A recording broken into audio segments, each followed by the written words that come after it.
class. I just wanted to give you a little bit of feedback from your informative speeches. Overall, I enjoyed them very much, and I can see some progress. That's very good. I want to start by talking about a few things that we need to improve. First of all, your video should be one continuous shot. There should be no interruptions. Once the camera is on, it should remain on. Don't stop and start again. Get one continuous shot of your audience, and then have the camera focus on you. We don't need to focus back on the audience, but we also don't need the camera to stop and then start recording again. I will not accept speeches for the persuasive speech with breaks in them, and so make sure that the next speech you do, that you don't have any stops and starts with your recording. Alright, second thing, make sure that you're citing your sources verbally. You will be saying something like, according to the American Heart Association, we should eat 5 to 7 servings of fruits and vegetables a day. Alright, so for instance. So whatever information you got from whatever source, whatever credible source that you are using, you need to cite the name of that source in your speech. So you'll say things like, according to Time Magazine, or Newsweek stated, or, you get the idea. So make sure you're citing your sources. This is very important. And I think for your next speech you have 4 sources that you have to cite. Third thing, don't read your speech. Do not have full sentences on your speaker notes either. These two things actually coincide. And so if your speaker notes are comprised of full sentences, that will cause you to read from them, because you will be so afraid that you'll lose your place when you look up that you will never look up at your audience, and we don't want that. We want you to look up. We want you to make eye contact with your audience and speak naturally. When you're reading from something, you sound as if you're reading from something. So we don't want that either. We want you to sound natural and conversational. So your speaker notes should be created in a way that isn't in full sentence, has bullet points, short phrases, words on it that just help guide you through the speech. You should know your speaker notes well enough to remember the gist of your speech and just use them to refer down to and then look back up and talk to your audience. This will help guide you through the speech. It should not be a crutch to use through the entire speech. I don't know if you can see this. Here's an example of speaker notes that I've used for my Arnold Feeney portrait speech. I have no idea if you can tell what they say, but anyway, you see that this is my introduction, so I give myself a little bit of direction, smile. I even just kind of start my attention statement here, but I don't finish it, because remember, I practiced and so I remember it. This is just a guide for me. I have my main idea, the Arnold Feeney marriage is full of symbolism.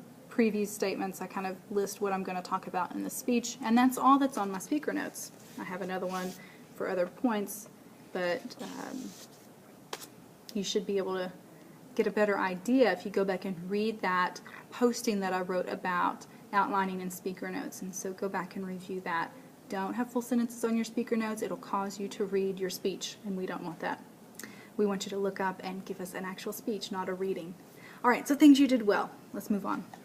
First of all, I want to say the outlines looked great. You really followed my example. You did a good job. And these good outlines led to very well organized speeches. It's amazing how that works. When we prepare and we organize, we actually get a better organized speech as a result. So good job. Also, the PowerPoints looked good. However, we want to make sure the audience can see them. I know we're in a weird situation when we're taking this class online, and you may not have a big screen TV to display some of your PowerPoints on.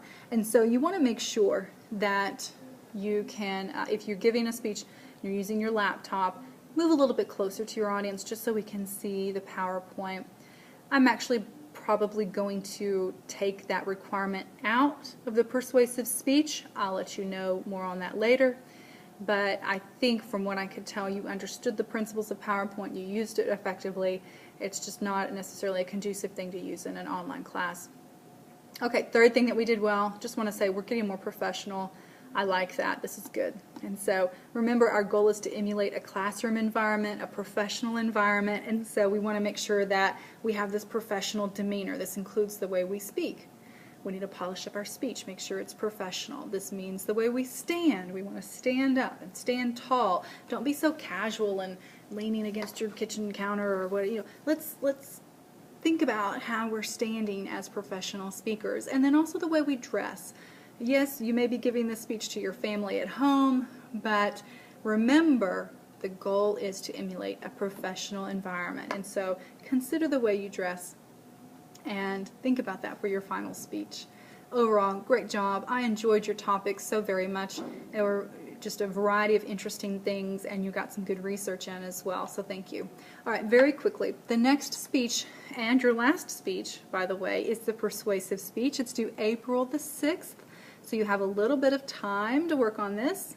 However, you need to start thinking now about a topic for that particular speech. Now, in a persuasive speech, you're going to not just inform us anymore. We're done with just informing. Now we're moving on to persuading. And so you're going to try to persuade us about a particular topic.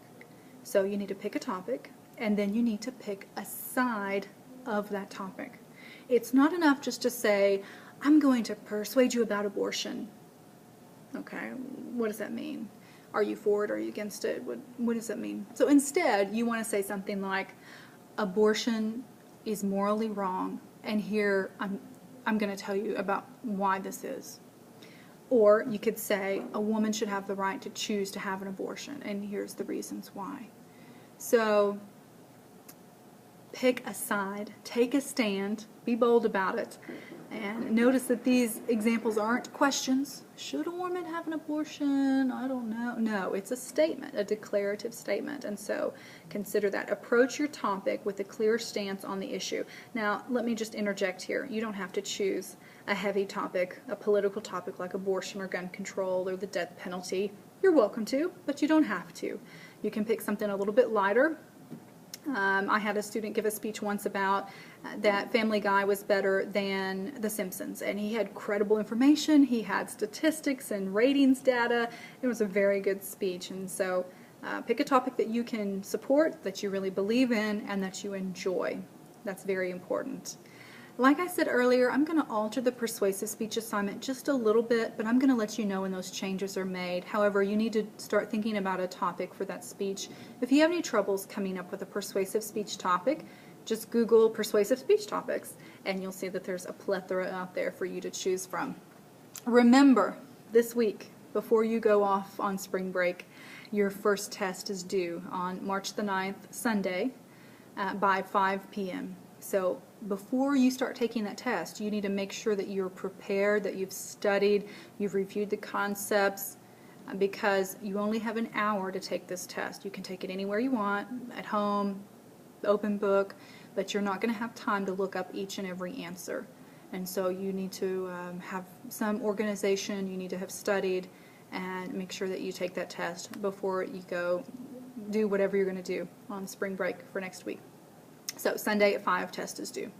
Let me know if you have any questions, any comments or concerns. I'm available through the Canvas inbox or through TJC email, and I'm happy to help you out in any way that I can. Remember, of course, you don't need reminding, but next week is spring break, so have fun and have a very safe spring break. And I'll talk to you later. Thanks.